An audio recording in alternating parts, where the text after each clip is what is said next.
교육위원 전연옥입니다. 오늘은 마르크스의 생태학 두 번째로서, 존 벨라미 포스트가 2000년에 쓴 책인데, 2016년에 김민정 항종규가 옮긴 것이고, 책의 구성은 옮긴이 서문, 그 다음에 서론, 1장 유물론적 자연관, 2장 진정한 지상의 문제, 3장 성직자연주의자, 4장 유물론적 역사관, 5장 자연과 사회물질대사, 6장 우리의 견해를 위한 자연사적 토대, 후기로 이루어져 있습니다. 책의 분량이 많고 내용도 어렵고 방대하여 세 부분으로 나누어 요약해 보기로 했고, 오늘은 지난 시간에 이어서 두 번째 시간으로 3장, 4장, 5장을, 다음 주 세 번째 시간에는 6장과 후기를 정리할 것입니다. 먼저 3장 승직자 자연주의는 일생의 마지막 무렵에 다윈은 자서전에서 놀라운 고백을 했는데요. 18, 19세기의 중요한 자연신학자 올리엄 페일리의 작업이 초기 사상에 가장 중요한 지적 영향을 주었다는 것입니다. 전 시간에 말씀드렸듯이 이 책은 두 명의 유물론자, 다윈과 막스를 일생 동안 전술한 그 사상의 흐름을 쭉 따라가면서 이렇게 좀 정리를 했는데 오늘은 좀 다인에 대해서 먼저 얘기가 나오네요.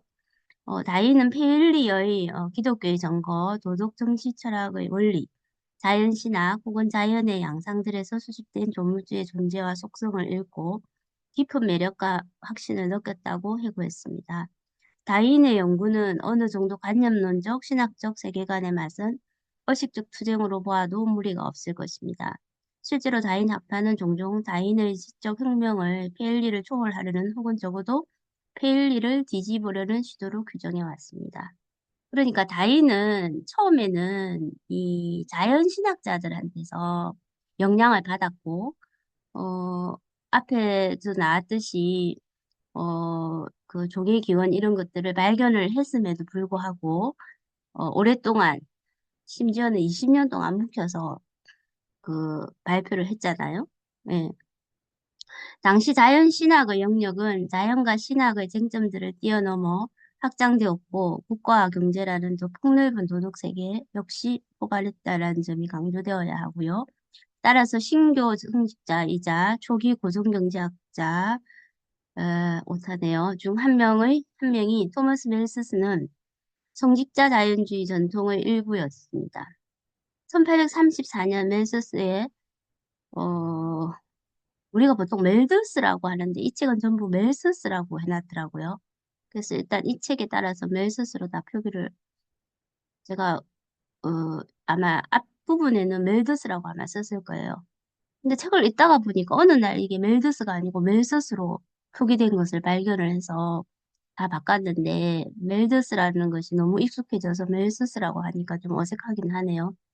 1834년 멜서스의 추종자인 토머스 찰머스 목사는 브리지워터 농고란 첫 번째 농고에서 페일리의 자연신학과 멜서스의 정치경제학을 통합시키고자 했고 1829년 사망한 브리지워트의 8대 백작 프란시스 헨리 에커튼이 자금을 지원한 8개의 농고 모험집이 브리지워트 농고라는 건데 이게 이제 그 자연신학자들이 모든 지적 노력의 영역을 지배할 수 있는 자연신학의 창출을 목표로 한 19세기의 가장 커다란 체계적인 시도였습니다. 따라서 다윈이 만든 위대한 지적 돌파구는 이보다 앞서 존재했던 자연신학이란 배경에 비추어 조망될 수 있는데 다윈의 작업만 그런 것이 아니라 마르커스 역시 벨서스와 찰머스의 성직자 자연주의에 대한 강력한 비판자이자 목적론적 원리를 자연에 적용하려는 시도 전체에 대한 비판자였습니다. 그리고 마르커스는 원칙적으로 목적론적 자연관에 대해 다윈이 거둔 성리를 극찬했습니다. 이제 그 목적론적 자연관이 뭔가 하는 건 앞에서 좀 설명이 되는 1, 2장에서 좀 얘기가 나왔긴 한데 예를 들어서 뭐 돼지는 인간에게 먹히기 위해서 뭐 창조되었다. 이런 게 목적론이죠. 어떤 사물의 목적이 있다라는 거죠.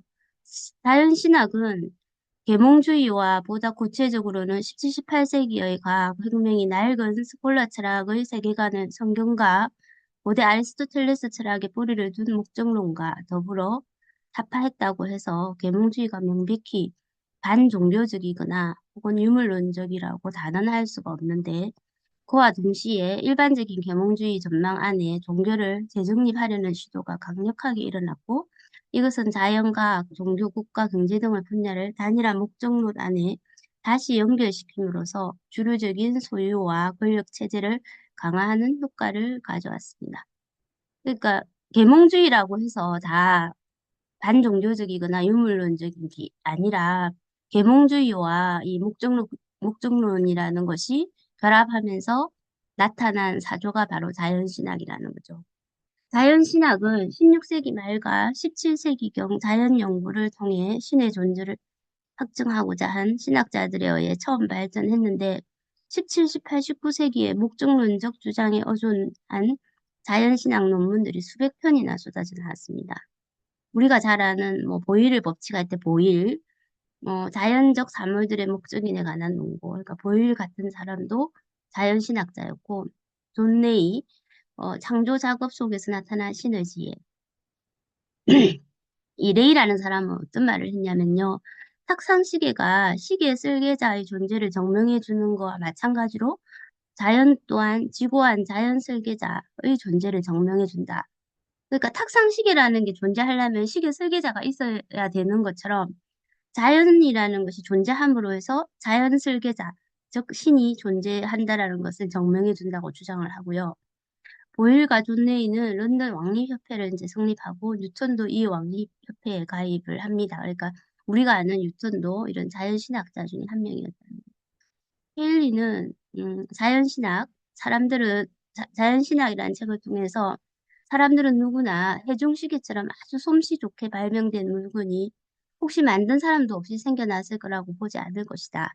그런데 자연은 훨씬 더 훌륭하고 복잡한 메커니즘을 가지고 있는데, 그렇다면 자연의 경우도 시계와 마찬가지이지 않을까?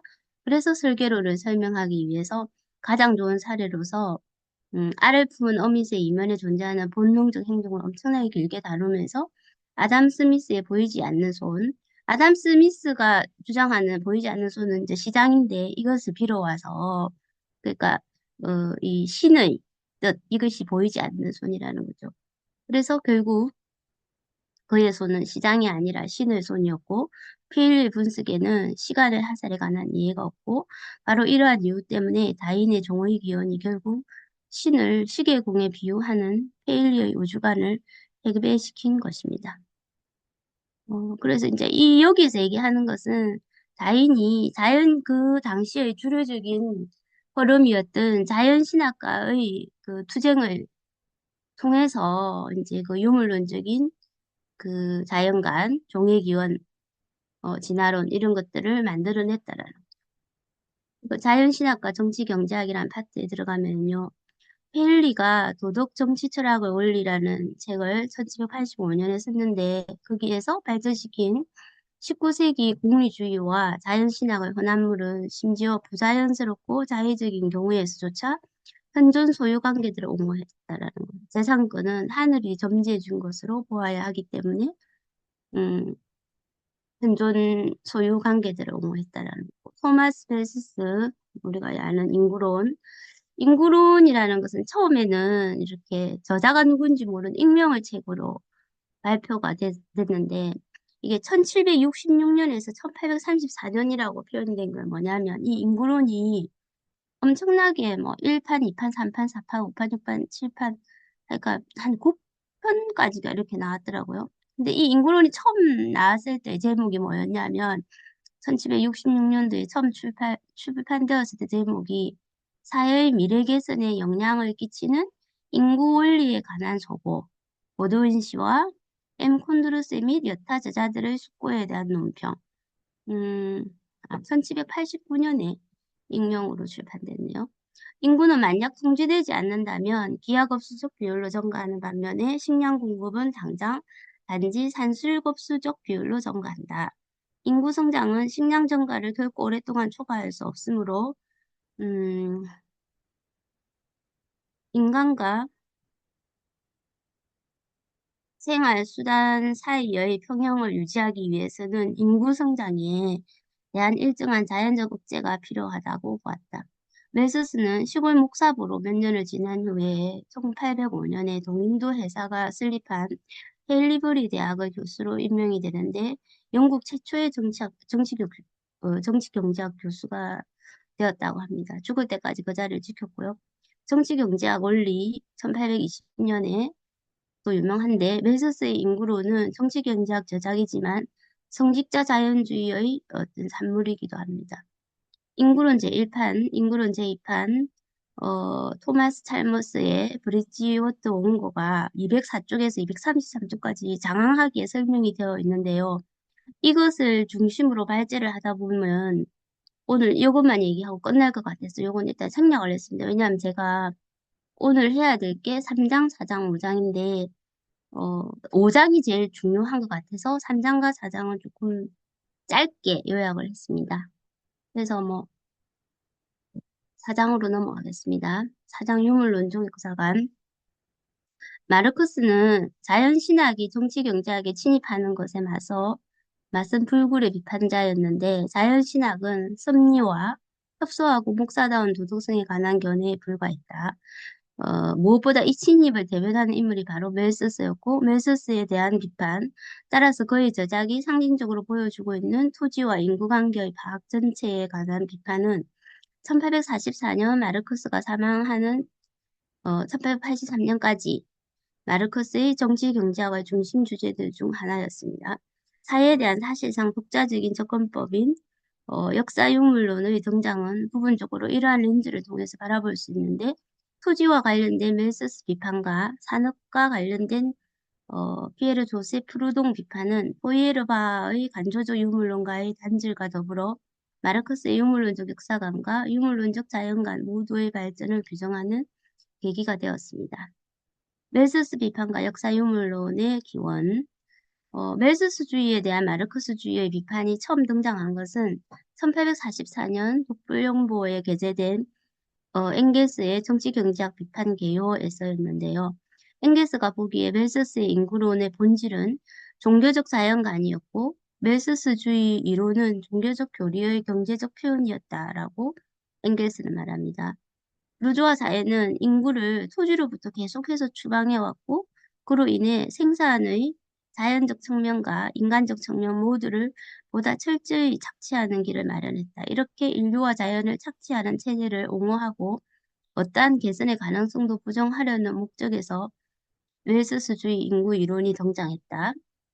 엥게스는 웰스의 이론의 전제들이 지닌 냉혹한 본성에 대해 몹시 비판했고 이 전제들은 동일한 인구 법칙이 역사적 조건들에 대한 고려 없이 모든 시대와 장소에 동일하게 적용될 수 있다고 보았다. 즉, 몰역사적이란 말이죠.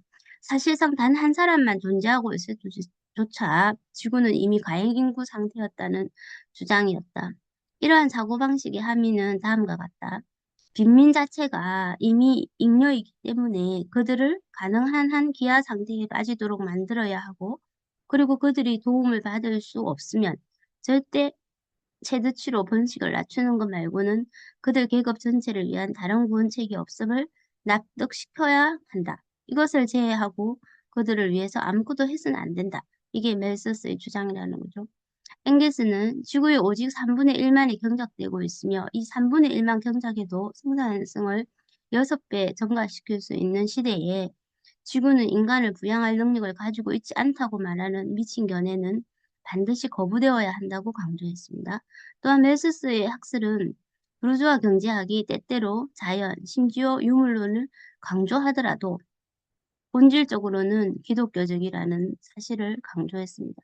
여기서 18세기 유물론이 종교의 맛을 일으킨 반란이 불완전한 성격을 가지고 있었음을 다시 한번 언급하는 것이 중요하고 멜서스의 학설은 개선을 거부하는데 험프리 데이비와 리비히와 같은 인물들이 토양과학의 발전이라는 영역에서 혁명적 돌파구를 이루어냅니다. 뒤에 이제 리비히에 대해서 좀 나오는데요. 마르크스도 1844년에 멜서스주의에 중요한 공격을 가했는데 영국 구빈법에 대한 것이었습니다. 멜서스에 의하면 빈민의 급격한 증가는 근대 산업의 불가피한 결과가 아니라 영국 구빈법의 결과였습니다. 그래서 멜서스는 구빈법에 대해서 공격을 하면서 어, 영국에서 1834년에 신고빈법이 등장을 합니다. 신고빈법은 더 이상 빈곤을 건절하려 하지 않고 행정기관의 혜택은 오직 절망에 빠져 스스로 감옥에 붙잡혀 가려고 할 정도의 빈민들에게만 베풀 계획이었습니다. 엥겔스는 1844년 영국 노동자 계급의 상태에서 프롤레타리아트에 대한 부르주아지의 가장 공공연한 전쟁 선포는 멜서스의 인구 법칙과 이에 따라 만들어진 신고빈법이다라고 썼습니다. 빈민의 구제가 하나의 권리라는 생각을 없애고 빈민이 된 사회인자들은 여분에 불과하며 따라서 굶주리지 않게 보호받을 필요가 없다는 점을 강조하기 위해 고안된 것이 바로 멜서스의 인구 법칙이었습니다. 멜서스주의는 부르주아지의 애완동물 같은 이론이었고 구빈법 바스티오 감옥이라 불린 구빈원의 건설을 정당화하는 근거가 되었습니다. 잉게스는 멜서스 이론에 대항하는 과정에서 마르크스주의 정치 경제학의 중심 개념인 산업 예비군이나 상대적 잉여 인구 개념을 발전시켰습니다. 마르크스주의에서 프롤레타리아트라는 관념이 처음으로 명백하게 출현하게 된 것은 멜서스주의와의 대립 속에서였습니다. 영국의 공장 노동자들은 이 시기 지저분한 곳에서 살았고 굶주림과 질병에 노출되어 있었습니다. 산업도시들에 거주하는 노동자 계급의 상태들을 조사하던 청년 엥겔스는 환경 독소에 특히 관심이 많았고 공중보건 상태에 대한 세세한 분석을 제시하고 사망률이 사회 계급과 역의 관계가 있다라는 주장을 처음 개진했습니다. 무릎병 때문에 발생하는 골격기형의 영양 상태와 관련된 문제라고 설명을 하기도 했습니다. 프롤레타리아트에 대한 마르크스의 시각은 멜서스와 유호와 같은 고전적 자유주의 경제학자들의 잔인함과 대립하는 과정에서 발전했습니다. 프롤레타리아트는 보편적 오염과 보편적 고통에 노출된 보편적 계급, 인류의 완전한 상실이라는 위협에 처한 계급, 그리고 오직 인류의 완전한 해방을 통해서만 스스로를 해방시킬 수 있는 계급이 되었습니다. 새로운 유물론.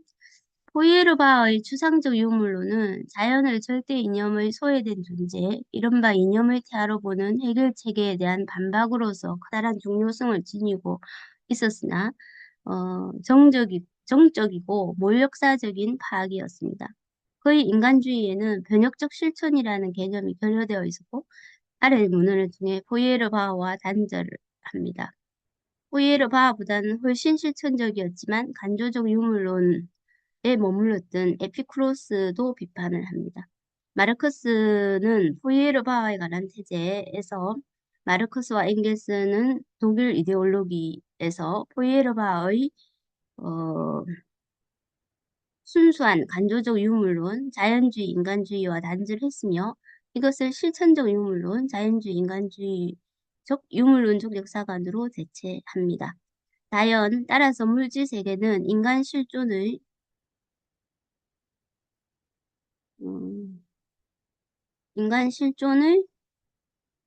전제 조건이며 생활수단의 생산은 모든 다양한 결정 요인들 중에서도 인간생활, 따라서 인간사회의 전제 조건이었습니다. 그 뒤의 분석은 이로부터 출발해서 서로 다른 생산 양식들의 발전을 추적하며 이것은 인간 역사의 오랜 과정을 거치며 발전해온 노동 분업과 계급의 상이한 발전 국면들, 특히 고대사회, 봉건사회, 자본주의 사회로 대변되는 거대한 시대들과 관련되어 있었습니다.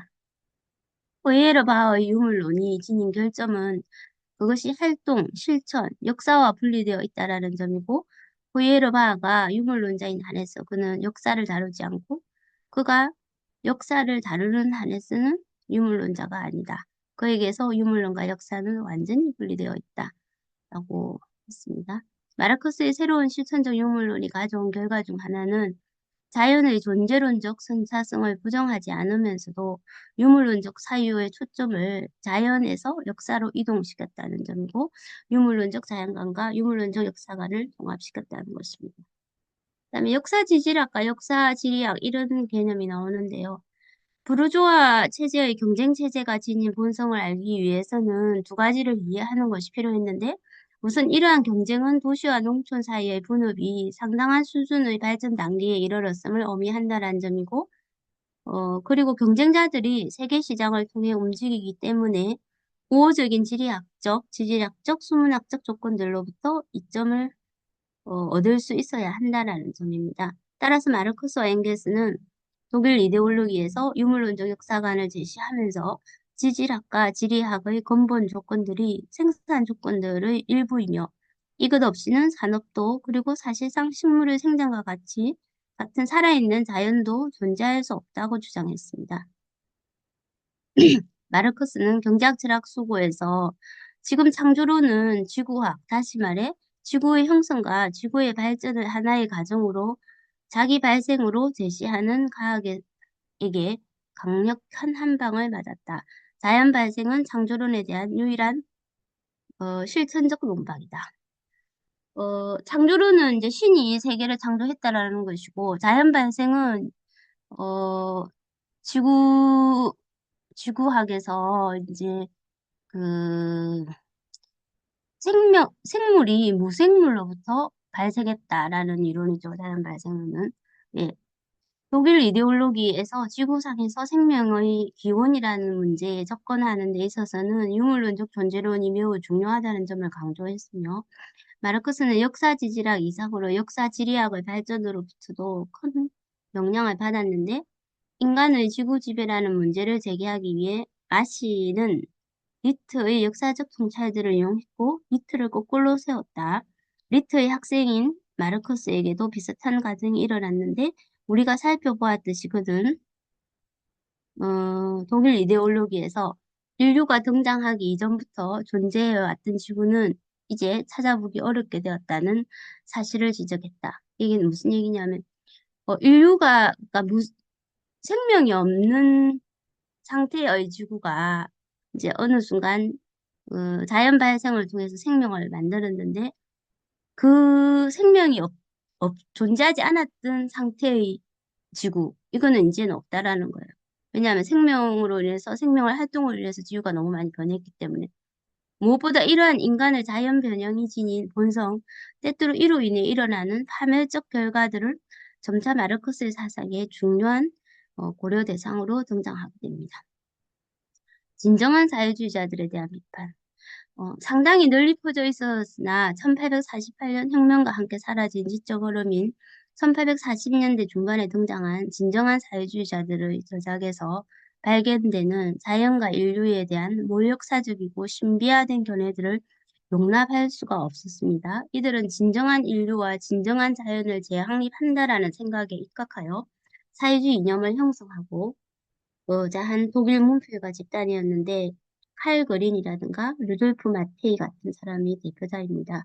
진정한 사회주의는 신비화된 자연관을 이용하여 신비화된 사회관을 만들어냈는데 이에 따르면 그리고 어, 진정한 사회주의의 무슨 말인지 모르겠네.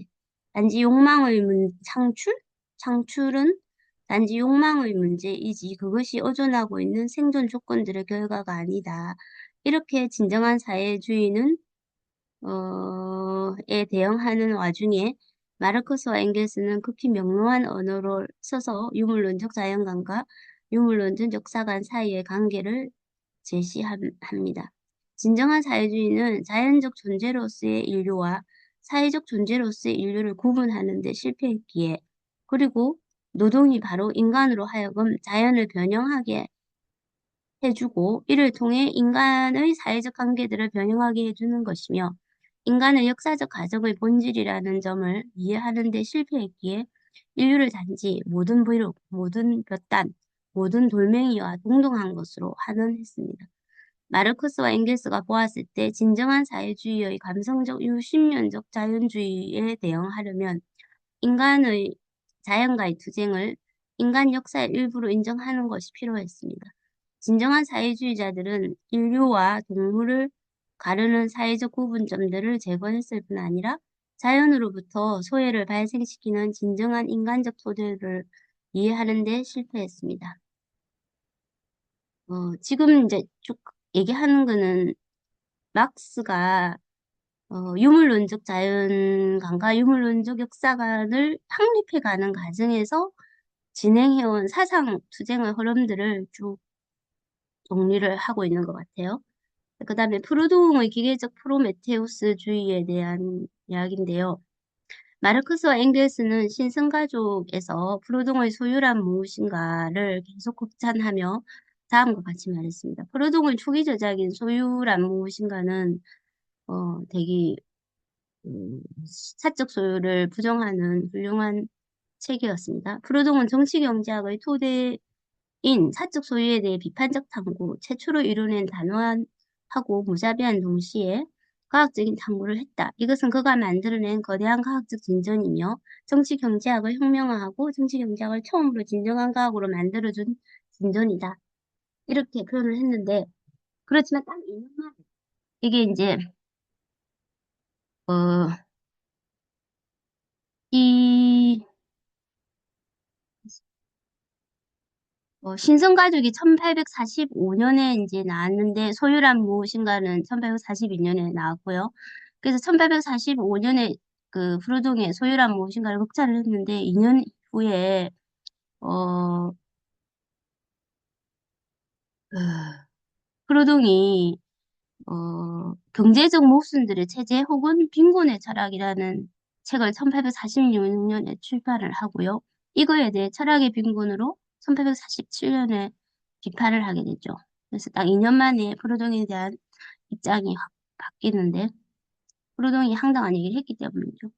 경제적 모순들의 체제 혹은 빈곤의 철학에서 이 책은 섭리로 시작해서 섭리로 끝나고 모든 내용이 고대로부터 끌어온 오화들과 섭리에 대한 목적론적 언급들로 가득 차 있습니다.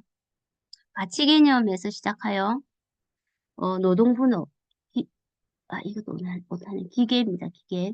경쟁, 독점과 같은 현상들을 고찰하는 대로 나아가는데 경제적 견해들을 설명하기 위해 사회와 인간 활동을 프로메테우스라는 이름으로 인격화하여 사회를 묘사하고 인간 활동을 상징화하기로 마음을 먹었습니다. 프로동은 신화로 가득 찬 성경을 언어로 다음과 같이 주장하는 지경에 이르렀습니다. 창조의 첫 번째 날 프로메테우스는 자연의 자궁에서 출현했고 노동하기 시작했다. 두 번째 날 그는 노동의 본업을 발견했다. 세 번째 날 프로메테우스는 기계를 발명하고 사물 속에 새로운 용도들, 자연 속에 새로운 힘들을 발견했다. 이렇게 프로메테우스적 측면에서 이해된 사회의 목적은 사회를 위해 더 큰 경제적 가치와 품목들을 만들고 노동시간에 부합하게 경제적 보상을 공정하게 분배하는 것을 통해 이것들은 각 개인들에게 비례적으로 나눠주는 것이다. 프루동은 이것을 노동을 사회화라고 보았고 현존 사회의 토대 위에서 건설될 수 있는 것으로 보았다. 프루동은 프롤레타리아트와 사회 사이에 존재하는 적대의 본질이 단순히 노동 분업에 있다고 보았다.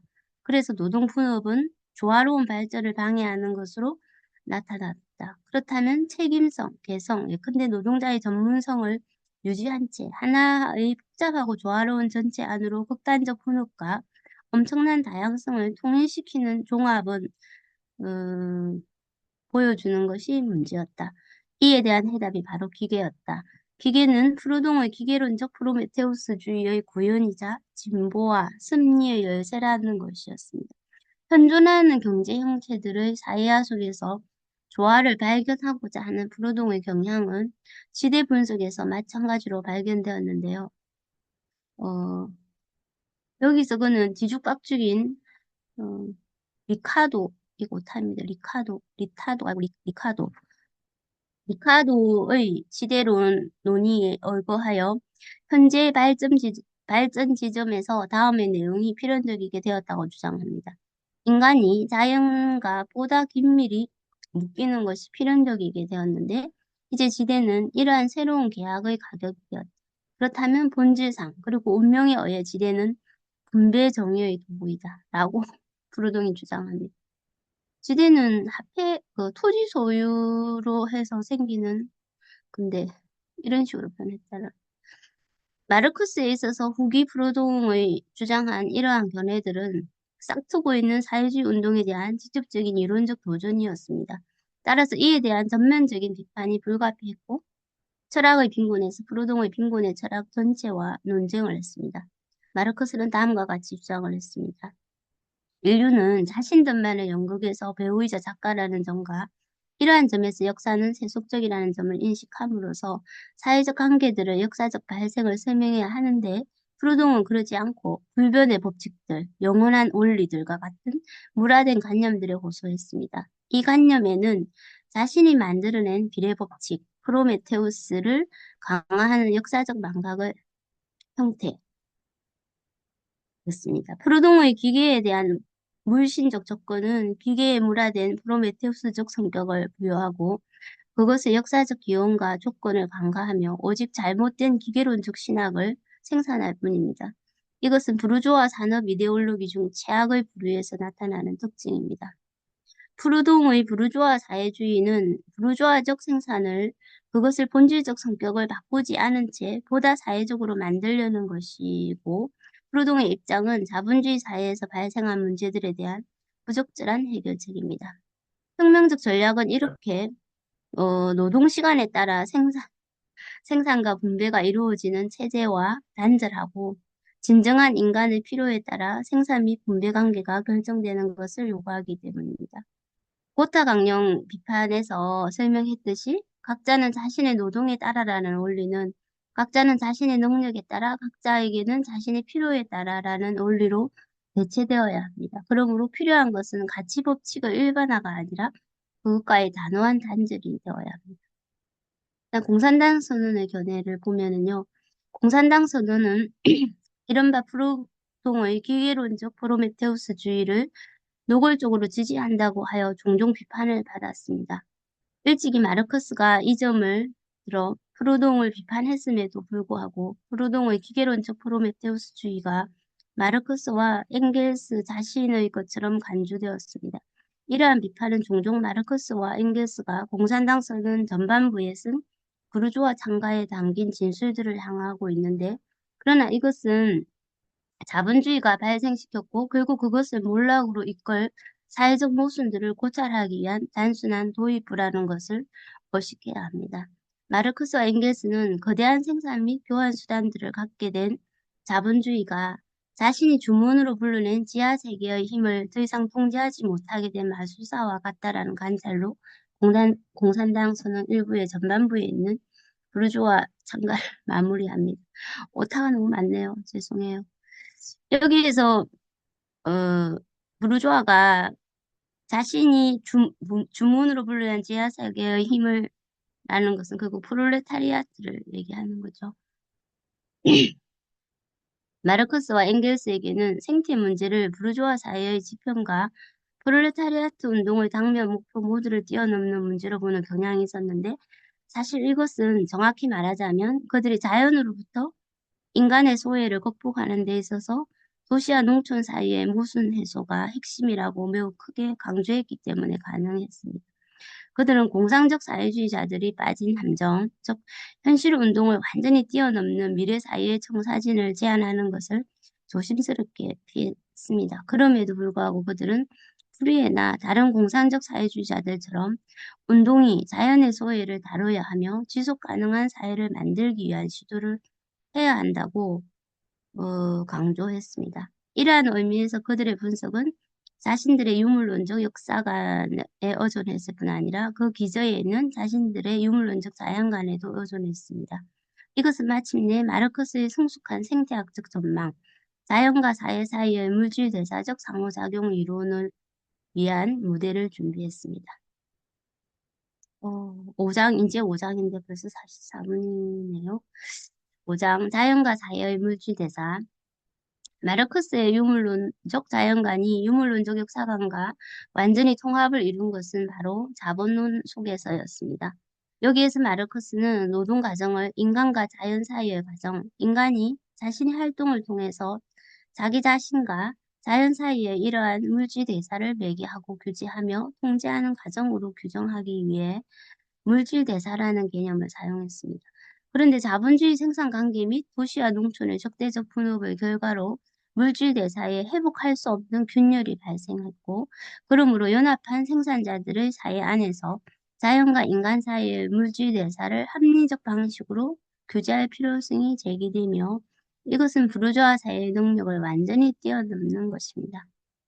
마르크스는 부르주아 경제학의 세 가지 중요한 강조점에 대한 비판을 하나로 연결시킬 수 있도록 만들었는데, 세 가지 강조점은 첫째, 직접 생산자로부터 잉여 생산물을 추출에 관한 분석. 둘째, 이와 관련된 자본주의 지대론. 셋째, 앞을 둘을 서로 연결시켜주는 멜서스 인구론입니다. 자본주의 농업에 대한 마르크스의 고찰, 자본주의 농업에 대한 마르크스의 비판은 분석적으로는 다음의 두 단계를 거쳤는데, 1번 밀스와 리카도에 대한 비판, 2번 제2차 농업혁명과 유스트 스폰 리비의 토양학에 담긴 함의에 대한 고찰입니다. 인구가 인간의 재생산 조건. 마르크스는 멜서스 이론이 두 가지 이유에서 중요하다고 주장했는데, 첫째로 멜서스의 이론은 잔인한 자본의 관점을 아주 모질게 표현했기 때문이고, 둘째로 멜서스의 이론은 과잉 인구가 모든 사회 형태에서 존재한다는 사실을 단언했기 때문입니다. 마르크스는 앞서 사회들에서 과잉 인구가 존재했다는 점을 부정하지는 않았습니다. 오히려 그는 이 점을 강조했습니다. 그러나 그는 멜서스가 상이한 역사 발전 단계의 다른 사회 구성체들에서 과잉 인구가 취했던 고유한 차이들을 이해하길 거부했다는 점, 그리고 불변의 자연 법칙으로 모든 상이한 경우들을 단 한 가지의 관계로 환원했다는 점에서 반대했습니다. 특히 모든 재생산 문제들을 두 개의 등식으로 환원시켰는데, 하나는 인간의 생계를 위해 이용되는 식물과 동물에 관한 등식으로 이것을 산술급수적 증가율로 제한했고, 다른 하나는 인간에 대한 등식으로 기하급수적 속도로 증가하는 경향이 있었다라고 이렇게 본 거죠. 이것은 논리적 역사적 오류입니다. 인구가 외부에서 제한하지 않으면 기하급수적으로 증가한다는 주장은 인간 재생산의 역사적 사회적 성격을 전혀 인정하지 않는 것입니다. 요 파란색은 제가 한 말인데, 한국의 저출생률을 보면 말도 안 되는 얘기죠. 동시에 마치 식물과 동물에게는 개체수 증가가 산술급수적 비율로 제한되는 내재적 경향이 존재하는 것처럼 기술했는데, 현대의 발달된 생산력을 보면 이 말도 말도 안 되는 거죠. 마르크스는 식물과 동물의 개체수 증가에 대한 명확한 내재적 한계란 존재하지 않으며 오직 외부적으로만 억제할 수 있다고 주장했습니다. 만약 외부적 장애에 직면하지 않는다면 양치류가 지구를 뒤덮을 것이다 라고 주장했습니다. 그러므로 마르크스에 따르면 멜서스는 그릇되게도 역사적으로 변하는 인간 재생산 과정의 내재적 한계 등을 외부의 장애물로 외부의 장애물적 식량 증가의 외부적 억제 요인을 재생산의 내재적 한계 혹은 자연 법칙으로 변형시켰습니다. 과잉 인구 문제를 다루는 데 있어서 중요한 점은 과잉 인구가 발생하게 되는 경우에 고유한 역사적 방식이었는데, 마르크스는 리카도의 멜서스 비판에 공감했습니다. 리카도는 과잉 인구적 빈민의 존재를 결정하는 데 있어서 중요한 것은 곡물의 양이 아니라 고용 규모라고 지적했습니다. 나아가 마르크스는 자본주의 안에서 과잉 인구는 단순하게 고용과 생활 수단을 찾아 헤매는 노동자의 상대적 잉여 인구의 존재에 의해 결정되지 않습니다. 과잉 인구를 보다 근본적으로 결정하는 것은 생산관계이고, 생산관계의 체계를 위해 필요한 상대적 잉여 인구를 지속적으로 발전시킵니다. 자본주의 인구 법칙이라고 자본론이 나오죠. 멜서스는 인구론 제6판까지 산술급수적 비율에 대해 어떤 설명도 제공하지 않다가 죽기 직전 출판한 인구 원리에 대한 개요에서 산술급수적 산술급수적 비율을 옹호하기 위해서 고전 지대론으로 눈을 돌리는데, 그래서 지대론이 멜서스주의가 궁극적으로 오전한 근거였습니다. 그래서 마르커스는 멜서스를 충분히 비판하기 위해 차액 지대론에 대한 비평을 하게 됩니다. 제임스 앤더슨과 차별적인 생산력의 기원.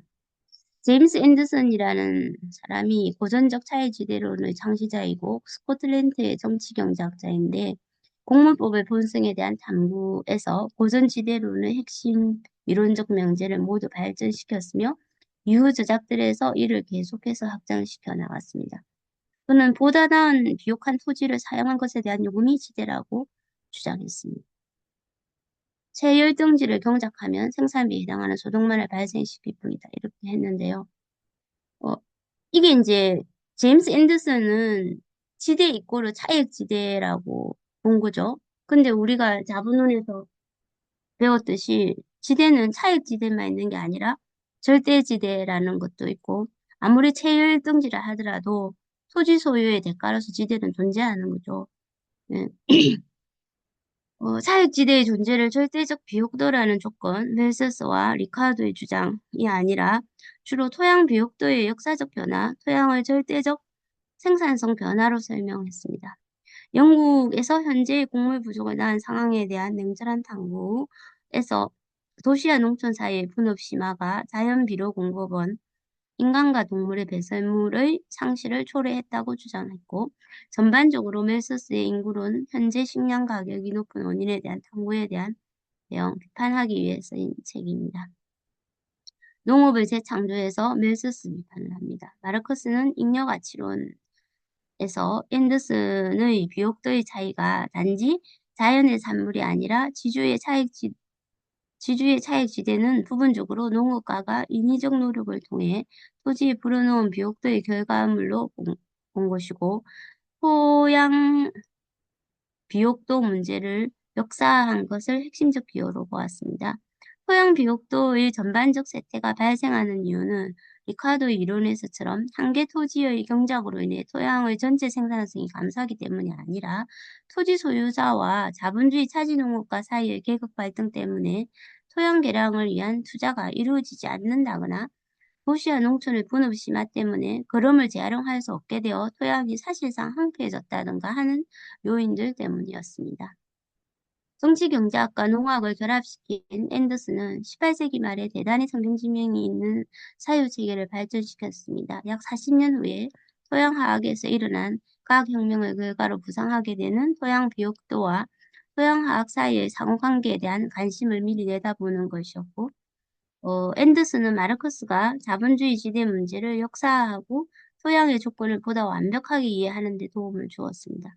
그러나 마르크스가 농업 개량 문제에 대한 이러한 역사적 조건을 자본주의적 농업에 대한 생태학적 비판으로 전환할 수 있게 만들어준 것은 바로 마르크스가 살았던 시대에 발생한 유럽 및 북아메리카 농업의 토양 상태와 토양과학의 거대한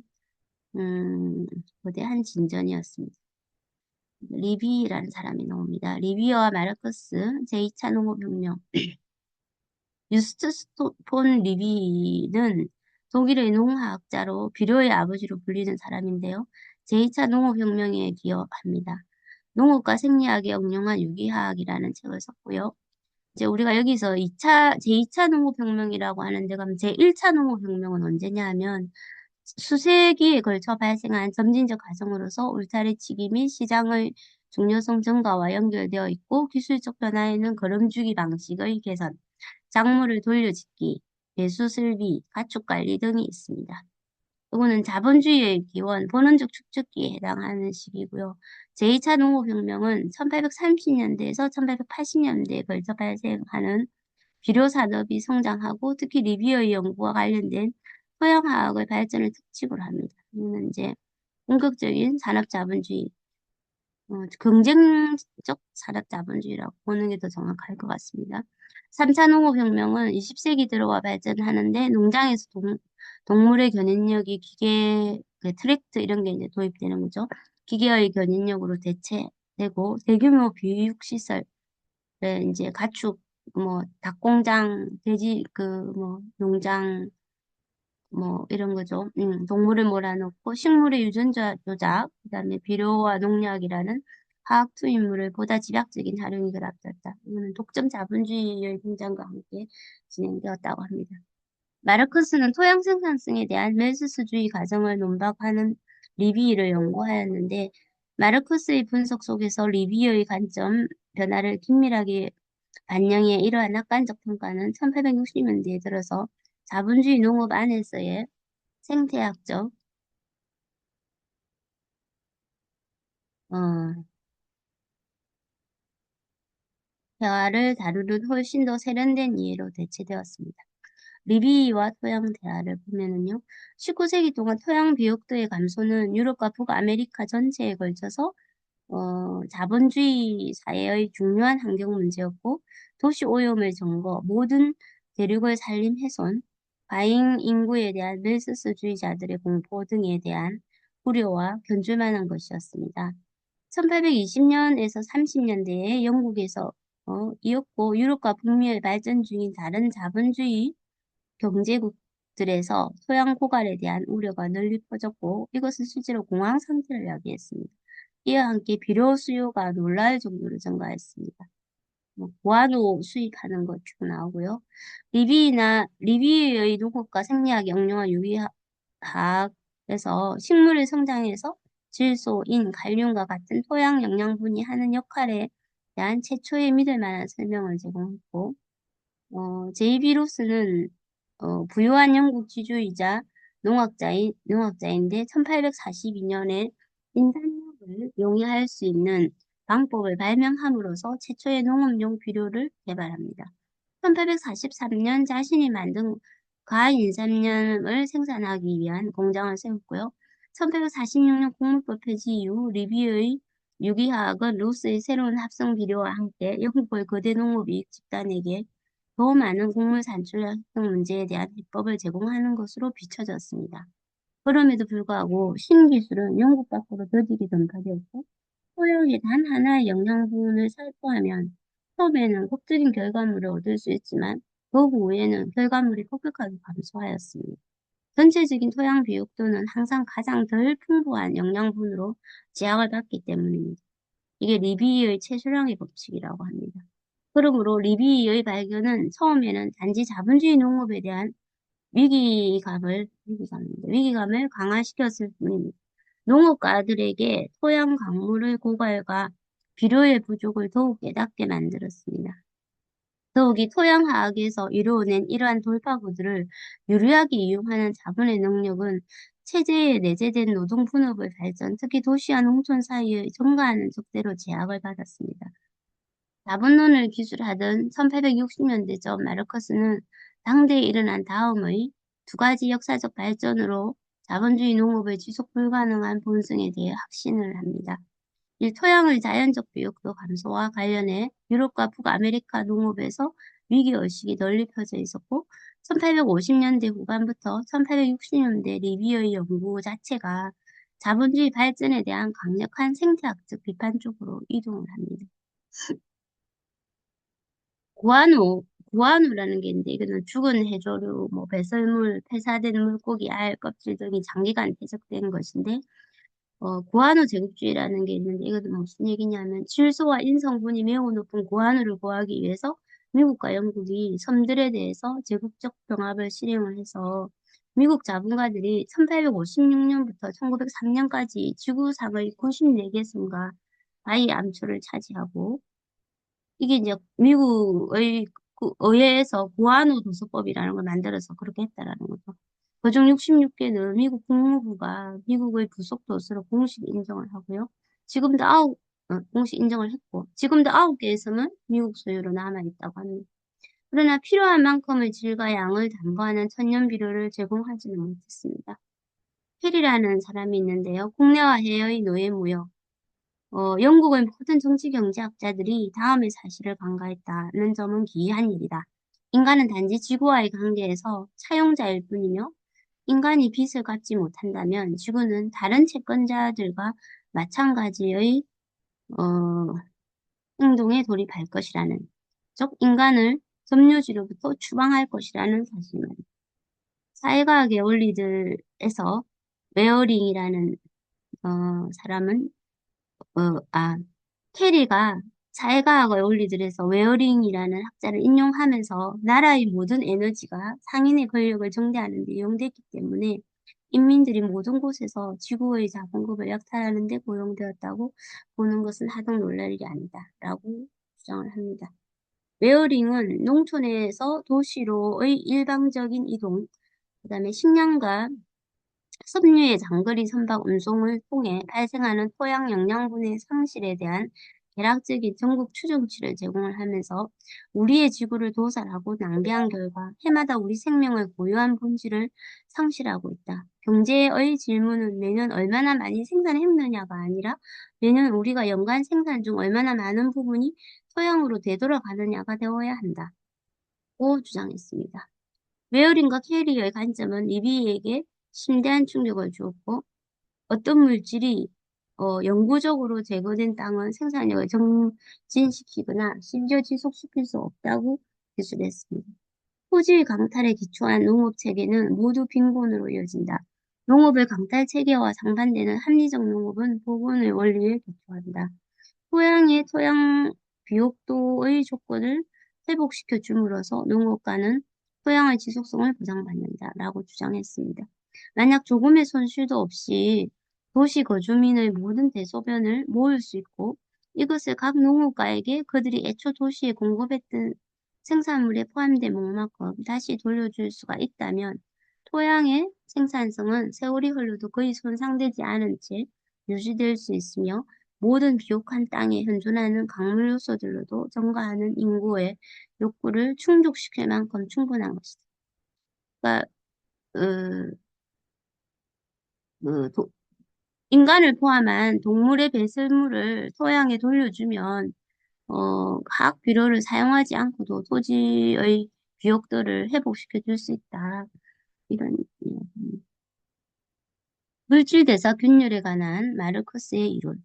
1860년대 초 자본론을 집필하던 무렵 마르크스는 리비의 분석으로부터 많은 영향을 받았습니다. 리비를 주의 깊게 연구하면서 자본주의적 토양 착취에 대한 체계적 비판을 발전시켰는데 자본주의 농업에 대한 마르크스의 두 가지 중요한 논의는 모두 대규모 산업과 대규모 농업이 어떻게 결합해 토양과 노동자를 황폐화하는지를 설명하는 것으로 끝을 냈습니다. 자본론 1권에서 마르크스는 다음과 같이 정제된 걸로 제시합니다. 자본주의 생산은 인구를 대중심지로 직결시키며 도시 인구의 비중을 끊임없이 증가시킨다. 이것은 두 가지 결과를 낳는다. 한편으로 그것은 사회의 역사적 동력을 집중시키고 다른 한편으로 인간과 토지 사이의 물질 대사적 상호작용을 교란한다. 다시 말해 인간이 식량과 어복의 형태로 소비한 토지의 구성 요소들을 토지에 되돌려주는 것을 방해한다. 그러나 이 물질 대사를 둘러싼 환경을 파괴함으로써 물질 대사를 사회적 생산을 규제하는 법칙으로서 인류의 완전한 발전에 적합한 형태로 체계적으로 복원할 것을 강제한다. 자본주의적 농업에서 모든 진보는 노동자를 약탈하는 방식상에서의 진보일 뿐 아니라 토지를 약탈하는 방식상에서의 진보이다. 일정한 시기 동안 토지 비옥들을 정가시키려는 모든 진보는 이 비옥들의 보다 항구적 원천을 파괴하는 진보이다. 따라서 자본주의적 생산은 모든 부의 원천, 토지와 노동자를 동시에 파괴함으로써만 기술과 사회적 생산 과정의 결합도를 발전시킨다. 마르크스는 노동과정을 정의하면서 물질대사에 근거하여 노동과정에 대한 자신의 이해를 전개했고 이로써 물질대사 개념을 자신의 전체 분석 체계의 중심으로 만들었습니다. 노동은 무엇보다도 먼저 인간과 자연 사이에 이루어지는 하나의 과정이다. 이 과정에서 인간은 자신과 자연 사이의 물질대사를 자기 자신의 행위에 의해 매개하고 규제하고 통제한다. 인간은 하나의 자연력으로서 자연의 물질을 상대한다. 인간은 자연의 물질을 자신의 욕구에 적합한 형태로 전유하기 위해 신체에 속한 자연력인 팔과 다리, 머리, 손을 운동시킨다. 이러한 운동을 통해 그는 외부의 자연에 작용하며 그것을 변화시킨다. 이것이 이 노동과정은 인간과 자연 사이의 물질대사적 상호작용을 위한 보편적 조건이며 자연이 부과하는 영원한 인간의 생존 조건이다.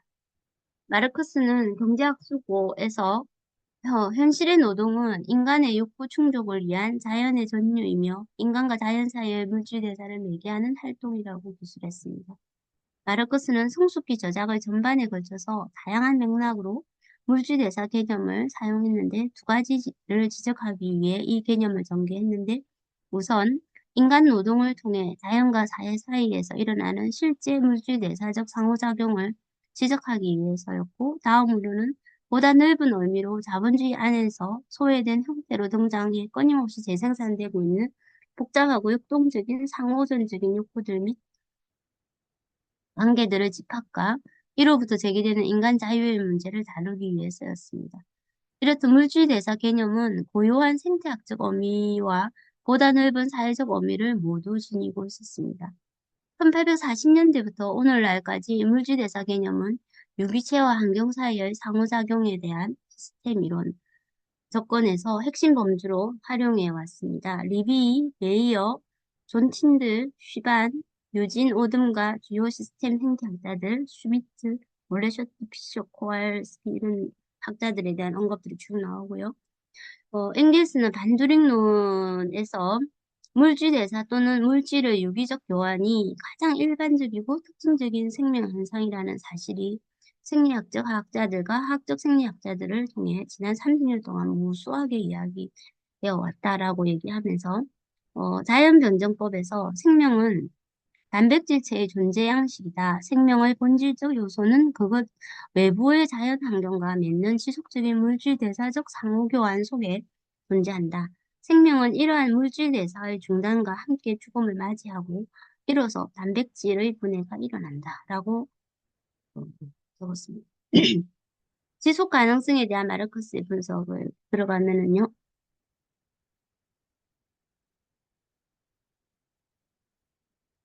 물질대사 개념의 본질적 구성 요소는 항상 물질대사가 생명에 필요한 상호작용의 복잡한 관계망을 지속시키고 성장 가능하게 만드는 토대를 구성한다는 관념이 있습니다. 마르크스는 자본주의 사회 안에서 일어나는 인간 존재의 토대를 형성하는 자연적 조건, 마르크스가 자연이 부과하는 영원한 인간의 생존 조건이라고 명명한 것으로부터 인간의 물질적 소외를 포착하기 위해 인간과 지구 사이의 물질 대사적 관계에서 발생하는 균열이라는 개념을 사용했습니다.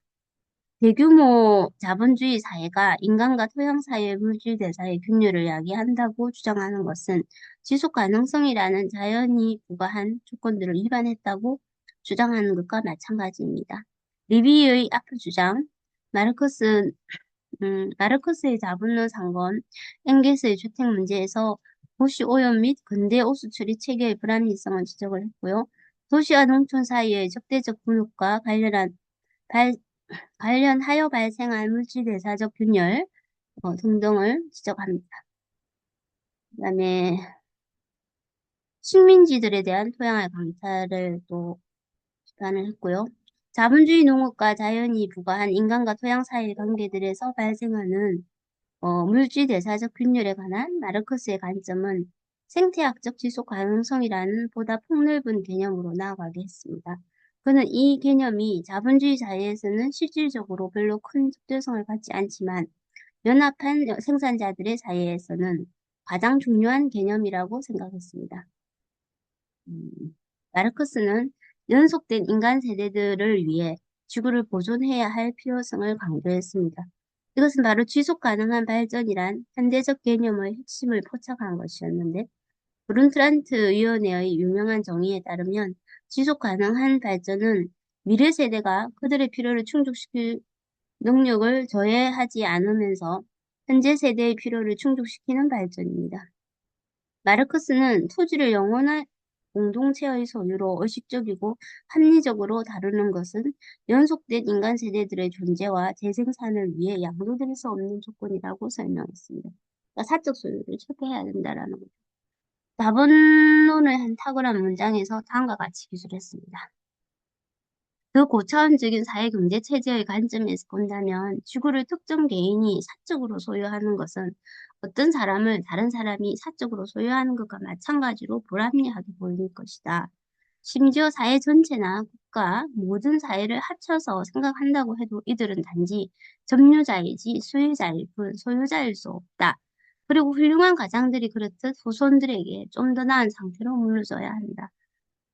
생의 말년에 가까워질수록 이 문제는 마르크스에게 점점 더 중요해졌는데 러시아의 인민주의 문헌에 집중하면서 자본주의의 맛은 혁명이 러시아에서 최초로 발생할 수 있다는 거 점점 확신하게 되었습니다. 마르크스 엥겔스는 지구와의 관계에서 자유로운 농업가보다 대지주들이 더 파괴적인 존재라고 일관되게 주장을 했는데요. 석탄 매장량의 고갈, 산림 파괴 등을 포함한 다른 생태학적 문제들을 검토, 고대 유물론자들과 다인의 영향을 받은 마르크스와 엥겔스는 인간을 자연 우주의 중심에 두는 낡은 파악을 거부했습니다. 마르크스는 자본주의 가치 법칙 안에서 자연이 가치를 갖지 않는다는 고전 자유주의 정치 경제학에 동의합니다. 이것은 단지 자본주의적 상품 관계와 교환 가치를 중심으로 만들어 놓은 체제에서 부를 아주 흡사하게 제한되게 파악하고 있음을 나타낼 뿐입니다. 자본주의 형식을 초월하는 생산 일반의 특징에서 진정한 부는 사용 가치로 이루어져 있습니다.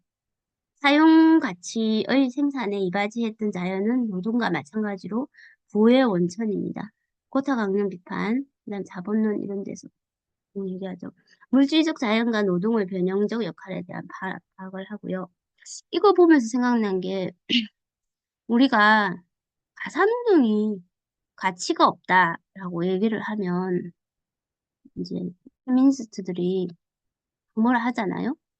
가사노동이 가치, 그러니까 교환 가치가 없는 거지 사용 가치가 없는 건 아니잖아요. 자연처럼. 그거하고 비슷한 관계인 것 같습니다. 알렉 노브 등의 비판자들의 주장과는 달리 마르크스의 방대한 어, 지적 전진의 어느 부분, 지적 전집의 어느 부분에도 지구와의 지속 가능한 관계가 사회주의의 이행과 함께 자동으로 실현될 것이라고 그가 믿었다는 건 하나도 없습니다. 오히려 마르크스는 이 분야에서 계획의 필요성을 강조했습니다. 자본주의는 그것들의 적대적 고립 시기 동안 발전시켜 온 형태들을 토대로 농업과 산업의 결합, 새롭고 고차원적인 종합을 위한 물질적 조건들을 창출한다. 이러한 고차원적 종합을 이루기 위해서 새로운 사회에서 연합한 생산자들이 합리적인 방식으로 자연과 인간의 물질 대사를 지배하는 것은 쓸 필요로 했습니다. 이것은 혁명 이후 사회에서 근본적이고 지속적인 도전을 제기하는 요구였습니다. 연합한 생산자들의 사회를 향하여 자본주의 체제의 창세기는 이제 본원적 축적기라고 볼 수 있는데 자본은 1권 마지막에 이른바 본원적 축적이라는 데서 나옵니다. 인간 노동과 대지 사이에 존재하는 유기적 관계의 해체, 그러니까 토지로부터 농민의 분리, 생산자와 생산수단의 분리, 프롤레타리아트 형성을 얘기합니다. 농유지의 울타리치기를 통한 농민 추방, 토마스 모어의 유토피아에서 양이 사람을 잡아먹는다라고 묘사되는 기도 하고요. 종교개혁과 교회 토지의 몰수로 인한 농민 추방, 고빈법과 고빈세가 존재하게 되고 자작농이 종말을 이루게 되는데요. 14세기에 시작된 이 과정은 19세기까지 계속되었고 19세기에 활용된 사례로서 스덜랜드 공작 부인 사례가 나오는데 어, 이게 자본론에서도 나오고요. 이 책을 367쪽에 나오는데 보면은 1825년에 15,000명의 계일인이 13만 1,000마리의 양으로 교체가 되고 땅에서 쫓겨난 농민들은 도시 도시 잉여노동 분들을 창출하죠. 농민의 수탈에 의해 직접 창출된 유일한 계급은 대토지 소유 계급인데 그 자본가들은 어떻게 생겨났는가라는 질문을 던지면서 어, 그 질문에 대해서 농업자본가와 산업자본가로 구분해서 설명을 합니다. 농업자본가는 점진적으로 등장을 하고요. 초기 형태는 토지 관리인입니다. 산업자본가는 영국에 관한 이야기라기보다는 차라리 세계사에 관한 이야기라 할 수 있는데 비자본주의의 세계에 대한 약탈, 대서양 양안의 노예 체제를 위한 상강무역의 창출이라는 형태를 띄었습니다. 자본론에서 다음과 같이 언급합니다.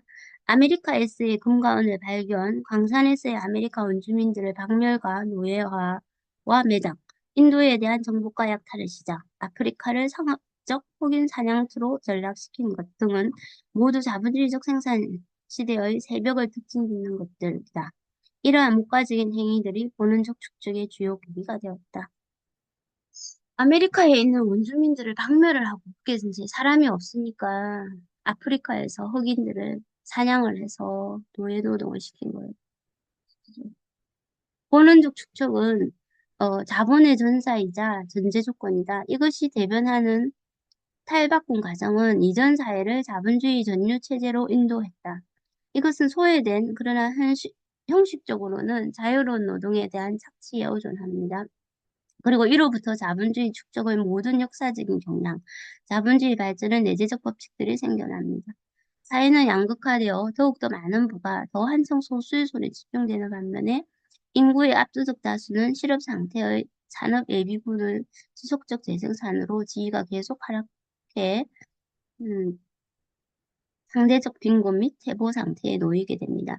이것이 자본주의 축적의 일반 법칙이고 멜더스의 인구론과 다른 마르크스의 자본주의 인구 법칙입니다. 인위적인 자본체제 안에서는 진정 보편적 자연 욕구의 충족이 아니라 교환 가치의 추구가 생산의 목적과 동기를 구성합니다. 그 결과 한편에서는 끝이 어딘지도 모를 만큼의 부와 다른 한편에서는 인간성 자체를 모두 부정당한 소외되고 착취받고 타락한 존재 사이에서 생겨난 극단적인 양극화. 극단적인 양극화가 자본주의 체제를 가로지르는 난천승과 같은 모순을 낳습니다. 결과적으로 사회적 노동의 발전을 왜곡하고 제약하는 자본주의의 외피는 산산이 조각나고 자본주의의 사적 소유의 조정이 울려 퍼지고 수탈자가 수탈당하게 됩니다.